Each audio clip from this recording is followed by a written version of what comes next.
ഇപ്പോൾ നമുക്ക് ആനന്ദ് കൂടി അവിടെ നിന്ന് ചേരുന്നുണ്ട്. ആനന്ദ്, ഇപ്പോൾ അറിയാൻ സാധിച്ചിരിക്കുന്നത് പോലെ തന്നെ ഏകദേശം അനുകൂലമായ ഒരു കാലാവസ്ഥയാണ് അവിടെ നിലനിൽക്കുന്നത്. അപ്പോൾ രാത്രിയിലും ഇതേപോലെ തന്നെ രക്ഷാപ്രവർത്തനം നീളാനുള്ളൊരു സാധ്യതയുണ്ടോ? അതോടൊപ്പം തന്നെ ഗംഗാവാലി പുഴയിലെ വെല്ലുവിളിയായി നിലനിൽക്കുന്ന അടിയൊഴുക്ക് കൂടിയാണ്.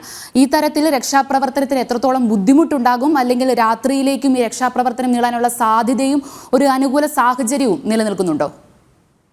ഈ കാലാവസ്ഥയെ സംബന്ധിച്ച് പറയുകയാണെങ്കിൽ അനുകൂലമായിട്ടുള്ള കാലാവസ്ഥയാണ്. ഇന്ന് മുഴുവൻ ഒരുപക്ഷെ രാവിലെ പുലർച്ചെ 8 മണിക്ക് ശേഷം തന്നെ അനുകൂലമായിട്ടുള്ള കാലാവസ്ഥ. മഴ മാറി നിൽക്കുന്ന അന്തരീക്ഷം, കാറ്റ് മാറി നിൽക്കുന്ന അന്തരീക്ഷം ഒക്കെ തന്നെയാണുള്ളത്. പക്ഷേ ഈ അടിയൊഴുക്ക് നിലയ്ക്കാത്ത തന്നെ ഒഴുകുന്നുണ്ട്, കുത്തി ഒഴുകുന്നുണ്ട്. കഴിഞ്ഞ കുറച്ച് മണിക്കൂറുകൾക്ക് മുമ്പ് തന്നെ അത് പരിശോധിച്ചപ്പോൾ 6.5 നോട്ട്സിലാണ് ഈ കുത്തിയൊഴുക്കിന്റെ ഒരു വേഗത എന്ന് പറയുന്നത്. ഈ പരമാവധി 3.5 നോട്ട്സ് വരെയാണ് അനുകൂലമായിട്ടുള്ള ഒരു സാഹചര്യം എന്ന് പറയുന്നത്. പക്ഷേ അതിന്റെ ഇരട്ടിയോളം തന്നെ ഈ നോട്ട്സ് കുത്തിയൊഴുകുന്നത് കൊണ്ട് തന്നെ ഈ തിരച്ചിൽ വീണ്ടും ദുഷ്കരமான ഒരു സാഹചര്യമാണ് ഇപ്പോൾ ഉള്ളത്. ഇപ്പോൾ ഈ 3-ലധികം മത്സ്യബന്ധന ബോട്ടുകൾ വീണ്ടും പുഴയിൽ ഇറങ്ങിയിട്ടുണ്ട്. നേവിയുടെ ബോട്ടുണ്ട് തിരച്ചിലിനായി ഇറങ്ങിയിട്ടുണ്ട്.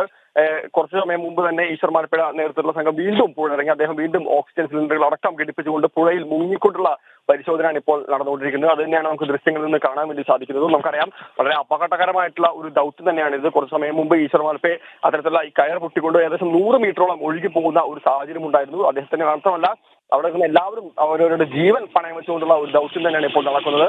ഈ കയർ കെട്ടിപ്പോയ പൊട്ടി ഒഴിച്ചുപോയ ഈ ഈശ്വർ മാൽപ്പയെ നേവിയാണ് തിരിച്ചെത്തിയത്. എന്തായാലും നേവിയുടെ ഒരു കൃത്യമായിട്ടുള്ള മേൽനോട്ടം ഈ ഒരു രക്ഷാദൗത്യത്തിലുണ്ട്.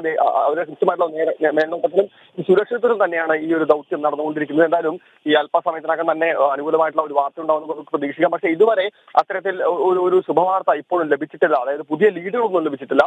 ഈ രണ്ടാം തവണ അദ്ദേഹം ഈ മുങ്ങി തപ്പിയപ്പോൾ അദ്ദേഹത്തിന് വലിയൊരു പാറയാണ് കാണാൻ സാധിച്ചത് എന്നാണ് നമുക്ക് ലഭിക്കുന്ന അവസാനത്തെ വിശ്വസനീയമായിട്ടുള്ള ഒരു വിവരം. എന്തായാലും ഈ രക്ഷാപ്രവർത്തനം രാത്രിയിലേക്ക് നീങ്ങുന്ന അടക്കമുള്ള കാര്യങ്ങൾ പരിഗണനയിലുണ്ട്. പക്ഷെ ഔദ്യോഗികമായിട്ടുള്ള ഒരു സ്ഥിരീകരണം ഇപ്പോഴും വന്നിട്ടില്ല. പ്രധാനപ്പെട്ട ഒരു കാര്യം എന്ന് പറയുന്നത് ഈ വെളിച്ചത്തിന്റെ ഒരു പ്രശ്നം തന്നെയാണ്. പ്രത്യേകിച്ച് നമുക്കറിയാം, ഏതാണ്ട് പുഴയിൽ നിന്ന് 120 മീറ്റർ അകലെയാണ് ഈ നിൽക്കുന്ന ഈ ട്രക്ക് സ്പോട്ട് ചെയ്തിട്ടുള്ള സ്ഥലം. അതുകൊണ്ട് തന്നെ അത്തരം സ്ഥലങ്ങളിലേക്ക്, പ്രത്യേകിച്ച് പുഴ അണ്ടർ കറണ്ട് മാത്രമല്ല, അതായത് അടിയൊഴുക്ക് മാത്രമല്ല മേലൊഴുക്കും കുത്തനെയുണ്ട്. അതുകൊണ്ട് തന്നെ ഇപ്പോൾ ഡിങ്കി ബോട്ടുകൾക്ക് അടക്കം അവിടെ നിൽക്കാൻ പറ്റാത്ത, അതായത് അടുപ്പിച്ച് നിർത്താൻ സാധിക്കാത്ത ഒരു സാഹചര്യമാണുള്ളത്. ഡെക്ക് ബോട്ടുകളടക്കം കൊണ്ടുവരുമെന്ന് നമുക്ക് അറിയാൻ വേണ്ടി കഴിഞ്ഞിട്ടുണ്ട്.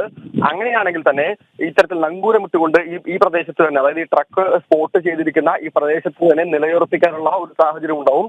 വൈകുന്നേരത്തോടു കൂടി മഹാരാഷ്ട്രയിൽ നിന്ന് പാൻഡൂർ അടക്കമുള്ള സംവിധാനം കൊണ്ടുവരുമെന്ന് പറഞ്ഞിരുന്നു. കഴിഞ്ഞ ദിവസം ഇതുമായി ബന്ധപ്പെട്ടുകൊണ്ട് തന്നെ ചെറിയൊരു അഭിപ്രായ വ്യത്യാസം ഉണ്ടായിരുന്നു. പ്രത്യേകിച്ച് കേരളത്തിന്റെ ഭാഗത്തു നിന്ന് മന്ത്രിമാരായിട്ടുള്ള മുഹമ്മദ് റിയാസും AK ശശീന്ദ്രൻ അടക്കമുള്ളവർ ഇവിടെ ക്യാമ്പ് ചെയ്യുന്നുണ്ട്. കഴിഞ്ഞ ദിവസം രാത്രി നടന്ന അവലോകന യോഗത്തിൽ ഇത്തരത്തിലുള്ള പുതിയ സംവിധാനങ്ങൾ കൊണ്ടുവരാമെന്ന് ഈ കർണാടകയുടെ ഭരണകൂടം സമ്മതിച്ചിരുന്നു. പക്ഷെ രാവിലെ ഇത്തരത്തിൽ ഈ പാൻഡൂൺ കൊണ്ടുവരുന്നതുമായി ബന്ധപ്പെട്ടുകൊണ്ട് ചില അവ്യക്തതകളും സാങ്കേതിക തടസ്സങ്ങളും കർണാടക ഉന്നയിച്ചിരുന്നു. പ്രതിഷേധം കേരളത്തിന്റെ ഭാഗത്ത് നിന്ന് ശക്തമായിരുന്നു.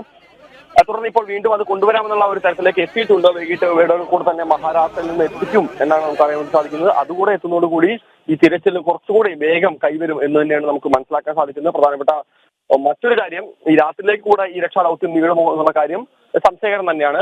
ഈ ഞാൻ നേരത്തെ സൂചിപ്പിച്ച പോലെ തന്നെ ഈ അടിയൊഴുക്ക് തന്നെയാണ് ഇതിന്റെ ഏറ്റവും പ്രധാനപ്പെട്ട പ്രശ്നം എന്ന് പറയുന്നത്. എന്തായാലും ജീവൻ പണയം വെച്ചുകൊണ്ട് നേവി സംഘവും സൈന്യവും മറ്റ് രക്ഷാപ്രവർത്തകരും NDRF-ഉം SDRF-ഉം ഒപ്പം ഈ മാൽപ്പയുടെ കൂടെയുള്ള 8 അംഗ മത്സ്യത്തൊഴിലാളികളുടെ സംഘവും എന്തിനും തയ്യാറായിക്കൊണ്ട് ഇപ്പോൾ ആ ട്രക്ക് ലൊക്കേറ്റ് ചെയ്ത അതേ സ്ഥലത്തുണ്ട്. മൺകൂനയിലുണ്ട്. കരയിൽ നിന്ന് 120 മീറ്റർ അകലെയുണ്ട്. എന്തായാലും അനുകൂലമായിട്ടുള്ള ഒരു വാർത്ത തന്നെ നമുക്ക് എത്രയും പെട്ടെന്ന് തന്നെ കേൾക്കാം എന്ന് നമുക്ക് പ്രതീക്ഷിക്കാം. ആനന്ദ്, തുടരുക.